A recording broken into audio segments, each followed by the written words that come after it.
With me, my lord, a fault admitted is a fault forgiven." Then she took her old seat on the sofa, and he placed himself on the chair which Frank Greystock had occupied.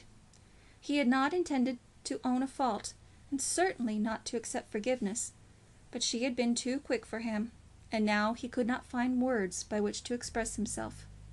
"In truth," she continued, "I would always rather remember one kindness than a dozen omissions on the part of a friend." "Lady Eustace, I have not willingly omitted anything." "So be it. I will not give you the slightest excuse for saying that you have heard a reproach from me. You have come at last, and you are welcome. Is that enough for you?" He had much to say to her about the diamonds, and when he was entering the room he had not a word to say to her about anything else. Since that, another subject had sprung up before him. Whether he was or was not to regard himself as being at this moment engaged to marry Lady Eustace was a matter to him of much doubt, but of this he was sure, that if she were engaged to him as his wife, she ought not to be entertaining her cousin Frank Greystock down at Portray Castle unless she had some old lady, not only respectable in life but high in rank also, to see that everything was right. It was almost an insult to him that such a visit could have been arranged without his sanction or cognizance. Of course, if he were bound by no engagement, and he had been persuaded by his mother and sister to wish that he were not bound, then the matter would be no affair of his.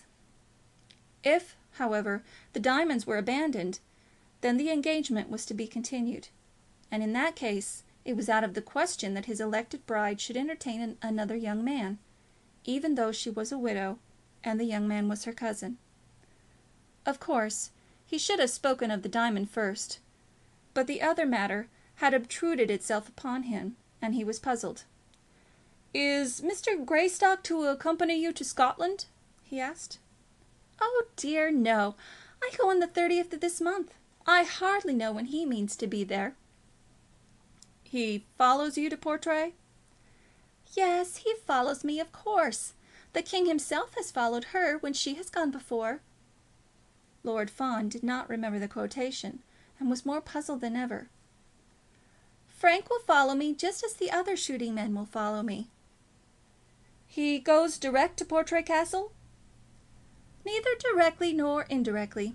Just at present, Lord Fawn, I am in no mood to entertain guests, not even one that I love so well as my cousin Frank.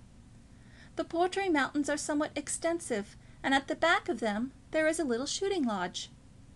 "Oh, indeed," said Lord Fawn, feeling that he had better dash at once at the diamonds. "If you, my lord, could manage to join us for a day, my cousin and his friend would, I am sure, come over to the castle, so that you should not suffer from being left alone with me and Miss Macnulty." "At present it is impossible," said Lord Fawn, and then he paused. "Lady Eustace, the position in which you and I stand to each other is one not altogether free from trouble." "You cannot say that it is of my making," she said with a smile. "You once asked what men think of favour from me, and I granted it, perhaps too easily." "I know how greatly I am indebted to your goodness, Lady Eustace." And then again he paused. "Lord Fawn!" "I trust that you will believe that nothing can further from me than that you should be harassed by any conduct of mine." "I am harassed, my lord." "And so am I. I have learned that you are in possession of certain jewels which I cannot allow to be held by my wife." "I am not your wife, Lord Fawn." As she said this, she rose from her reclining posture and sat erect. "This is true, you are not, but you said you would be." "Go on, sir." "It was the pride of my life to think that I had attained so much happiness. Then came this matter of the diamonds." "What business have you with my diamonds more than any other man?" "Simply that I am told that they are not yours." "Who tells you so?" "Various people. Mr. Camperdown."